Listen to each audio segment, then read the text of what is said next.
Bonjour Maître Mukendi. Bonjour, je suis l'avocat des familles Chebeya et Bazana.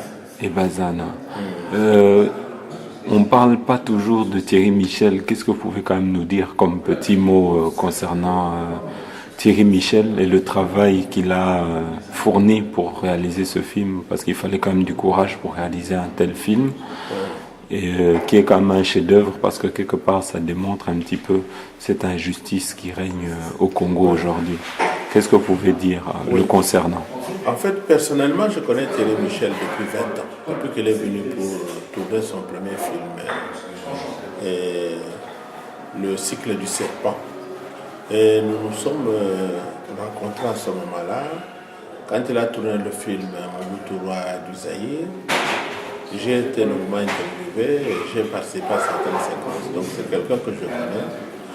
Mais le film sur Chebeya, c'est un film très interpellateur, dans la mesure où Thierry Michel a mis le doigt sur un problème important de la société, un crime d'État.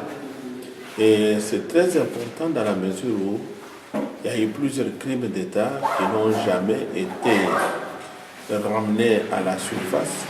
Tandis que grâce à lui, on a au moins l'occasion de pouvoir relever ce qui se fait dans plusieurs milieux, dans plusieurs villes, d'une façon un peu anonyme. Et c'est en cela que j'estime que le film de Thierry Michel est un film interpellateur et qui est très très utile. Interpellateur pour nous les Congolais d'abord, ainsi que pour les étrangers qui ne connaissent pas le Congo, qui par ce film connaissent un peu les problèmes que nous vivons au quotidien. Mais concernant la position que vous avez en étant l'avocat des familles, c'était quand même un travail à haut risque. Votre pensée personnelle Bien, là, si vous voulez vraiment aller au fond de ma pensée personnelle, à travers Chebeya, j'ai vu ce que beaucoup de membres de notre parti, beaucoup de combattants de la liberté, ce que moi-même je fais. Et je me suis dit, avec ce que nous faisons, on n'a pas fait pire que Chebeya. Si Chebeya est mort, c'est que nous tous, nous méritions de mourir. Donc c'est une cause qui devrait interpeller tout le monde. Et lorsque nous nous sommes engagés dans cette affaire à la demande des familles Chebeya et Bazana et de l'organisation La Voix des Sans Voix, nous avons été quelque part un peu réconfortés parce que nous avions au moins la joie de faire quelque chose d'utile par rapport au travail quotidien que nous faisons. Les dangers, vous savez, il y a des personnes qui courent plus de dangers que nous. Il ne faut pas, quand vous voulez aller dans un travail de changement, un travail des droits de l'homme, d'abord regarder le danger. Il faut d'abord voir la misère du peuple, voir les difficultés, voir l'enjeu, et à partir de ce moment-là, on est motivé. C'est un peu je dirais, c'est cela qui m'a conduit tout au long de ce procès, avec les 35 avocats de défense des familles des familles Chebeya et Bazana, qui ont été aussi très motivés dans cette action-là. Et aujourd'hui, on peut voir que nous sommes venus pour un débat avec M. Louis Michel. Nous apprenons qu'il ne viendra pas. C'est quand même une occasion ratée, vu qu'on peut dire que c'est quand même... S'il y avait bien un parrain qui nous a présenté à M. Kabila et qui l'a fait connaître sur la scène internationale, c'est M. Michel. Et le fait qu'il ne soit pas venu un petit peu pour cet échange d'idées avec le peuple congolais, c'est quand même une occasion ratée. Qu'est-ce que vous en dites? Pour moi, c'est vraiment un véritable regret.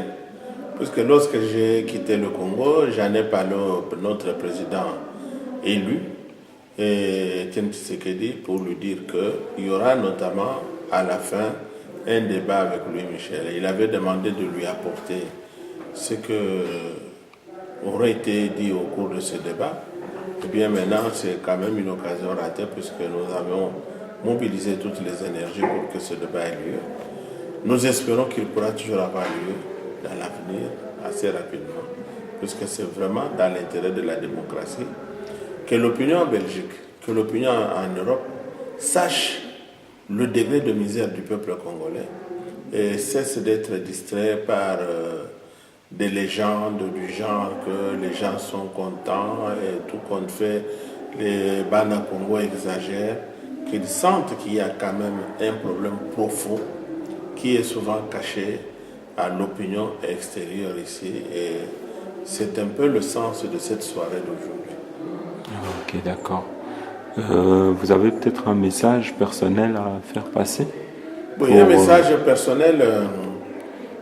Vous savez, la diaspora congolaise elle est très importante.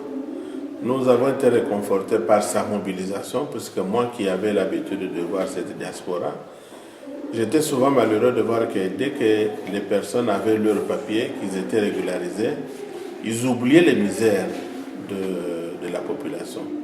Mais maintenant, je sens que cette diaspora est consciente.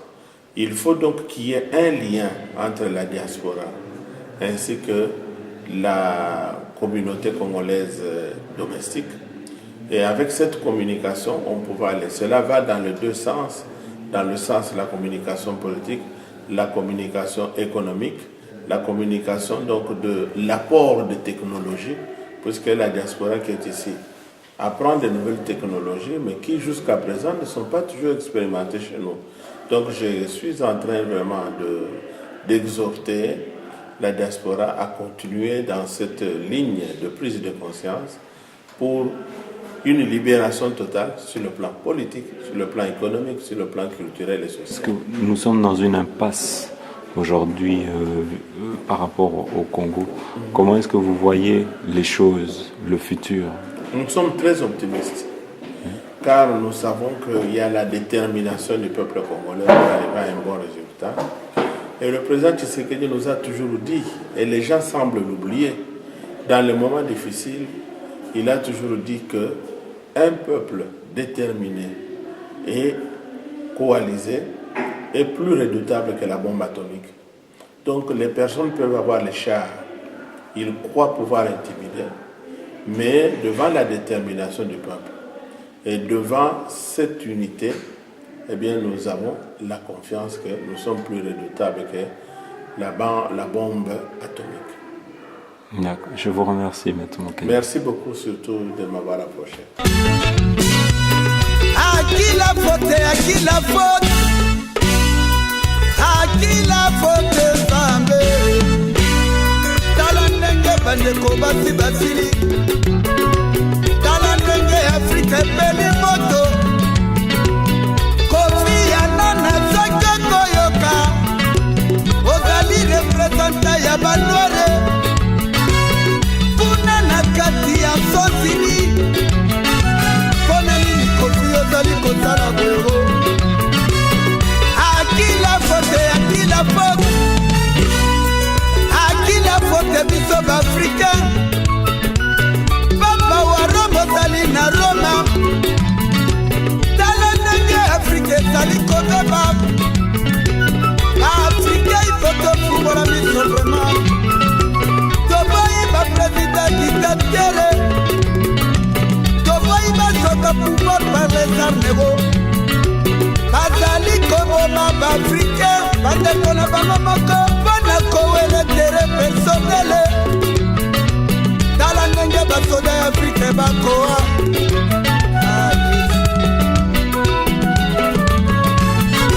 Bana ya kini bofungola matoi Ate bokotongonga na banganga Ngai boketu promenance mi vérité Babete bakolonisaka biso 80 ans Traité de plus de 3 ans et un siècle Peuple congolais va bénéficiateur À qui la faute bakinois À qui la faute nzambe A journaliste Afrika boloba vérité A journaliste Afrika bopa de vérité Basala radio africaine à Katia Gabon.